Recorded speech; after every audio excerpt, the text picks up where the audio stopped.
"Look at this text from Morgan," Tyler said, showing me his phone across our kitchen counter. "She wants to grab coffee tomorrow to talk about work stuff. That's like the third time this week. I'm Val Chen, I'm 28 and I work in marketing at Apex Solutions." And I was starting to think my so-called friend was trying to steal my boyfriend right from under my nose. I looked at Tyler's phone and saw the message timestamp 11:37 at night, which seemed way too late for work talk. Plus she added Miss Senior Face around the office at the end. "Just networking, right?" I said, handing his phone back and trying to sound normal. "You did say you wanted marketing and finance to work together more."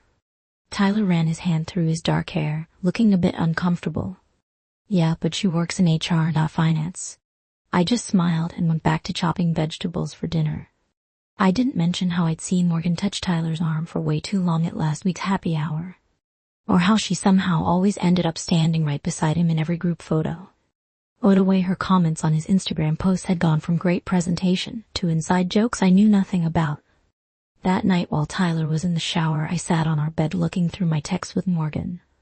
We'd been friends for 2 years, brunches, giving each other advice about work, complaining about dating apps until about 6 months ago when I introduced her to Tyler at our company Christmas party.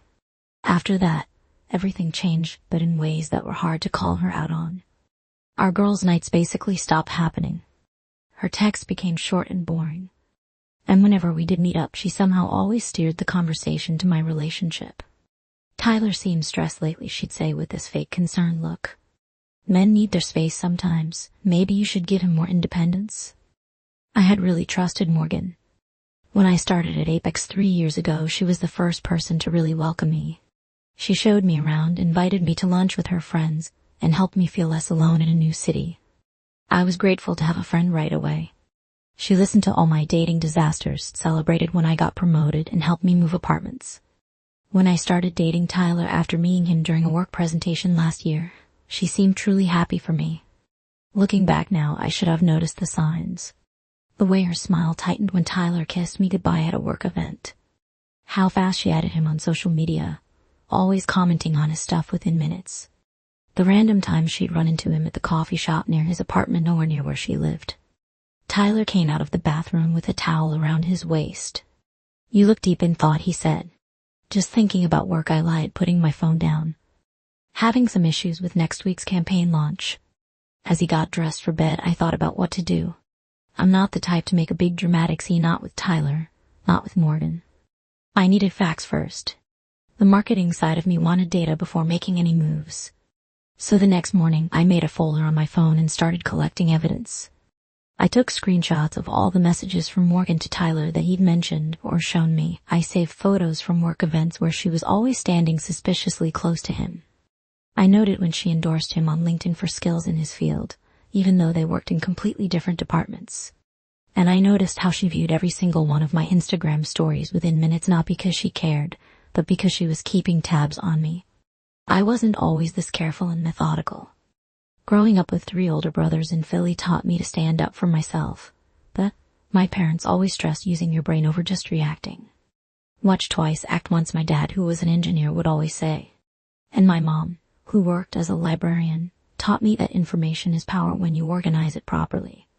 Those lessons helped me in my career, where thinking strategically was important. Now I was using those same skills in my personal life, gathering proof of what Morgan was doing before confronting anyone. 2 weeks later, Tyler mentioned that Morgan had offered to help him prepare for his big presentation to the executives. "She's done this before," he said while we were eating dinner. "She thinks I should focus more on visuals, less on numbers." "That's strange advice for a financial presentation," I said casually. "When are you meeting?" "Tomorrow after work," he said. "Just a quick session at the office." I nodded and filed that information away. The next day I stayed late at work too, claiming I needed to finish a project.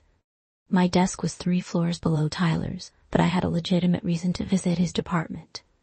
At 6:45, I took the elevator up, holding a folder of marketing materials that I could say needed his team's input.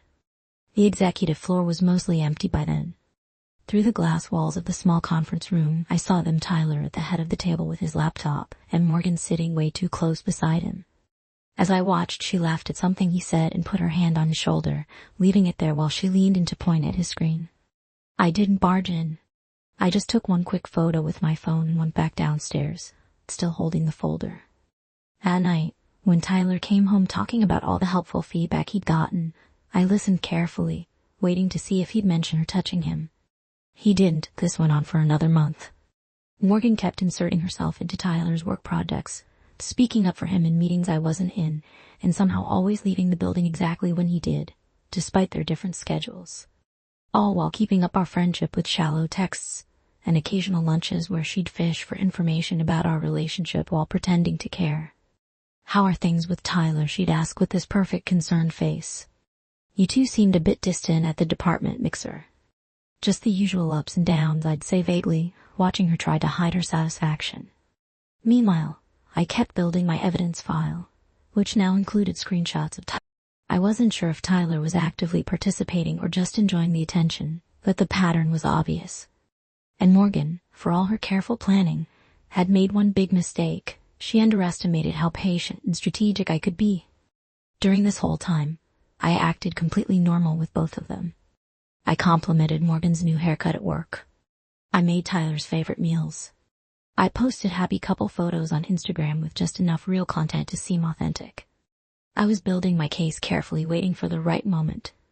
That moment came when the company announced our annual retreat, a weekend of team-building exercises at a lakeside resort 3 hours from the city. As I expected, Morgan immediately volunteered for the planning committee, making sure she could influence room assignments and activities. I volunteered too, saying I had event marketing experience. At our first committee meeting, Morgan suggested mixing departments for room assignments to encourage collaboration between teams. She glanced at me quickly and added, "Of course, couples can stay together." "Actually," I said casually, like I was just having a helpful idea, "I think Tyler and I should really embrace the team spirit. He can room with someone from another department, and so can I." Morgan's smile appeared a little too quickly. "That's so team-oriented of you, Val." The next day, the room assignments were finalized. Tyler would be sharing with someone from accounting, while I was paired with Emma from product development. Morgan had assigned herself to a room just down the hall from Tyler's. When the retreat weekend arrived, the weather was perfect. We did team-building activities all day, ropes courses, strategy sessions, and group challenges. Through it all, I stayed friendly and enthusiastic, while watching Morgan constantly try to pull Tyler away from the group and from me. Saturday night we had a casual dinner followed by drinks around the resort's fire pit. As the night went on, I watched Morgan repeatedly refill Tyler's drink. By 10 p.m., he was definitely tipsy, laughing too loud and a bit unsteady. "I need some air," he announced, standing up shakily. Morgan immediately stood up too. "Great idea," she said. "I could use a walk myself." I caught Tyler's eye and smiled encouragingly. "The lake looks beautiful at night," I said. "You two go ahead." I promised Emma I'd help her with her presentation for tomorrow. Tyler looked confused for a second, but Morgan was already guiding him away by the elbow, leading him toward the dark path to the lake. I waited exactly 7 minutes, then quietly excused myself from the group. But instead of following them, I went straight to Morgan's room. Getting in was easy. As part of the planning committee, I had convinced the resort manager to give me a master key in case of emergency logistics issues. Once inside, I worked quickly. On Morgan's neatly made bed, I placed a manila envelope. Inside was a printed timeline showing every interaction between her and Tyler that I documented over the last 3 months. Text message screenshots. Photos from company events showing her always positioning herself next to him. Location data showing their accidental meetings. Calendar invites. A record of every time she asked about my relationship status, followed by her attempts to undermine it. On top, I placed a note in my neat handwriting. "I've already shared this documentation with HR as a formal complaint about your unprofessional conduct targeting my relationship. I submitted this evidence before tonight's events. Choose your next actions carefully." I hadn't actually filed with HR yet, but Morgan didn't know that. The message was clear. Anything that happened tonight would look planned by her, not spontaneous. I went back to the fire pit and rejoined the group, roasting marshmallows and listening to ghost stories like I had no worries about where my boyfriend and supposed friend had gone. About an hour later, they came back separately, Tyler first, looking confused and much more sober, then Morgan about 20 minutes later, her face impossible to read in the firelight. The next morning at breakfast, Morgan's seat stayed empty. When she finally showed up for the first session, her eyes were red and puffy, and her usually perfect makeup was barely there. She avoided looking at me and stayed far away from Tyler during all the day's activities. On the bus ride back to the city, Tyler sat next to me looking troubled.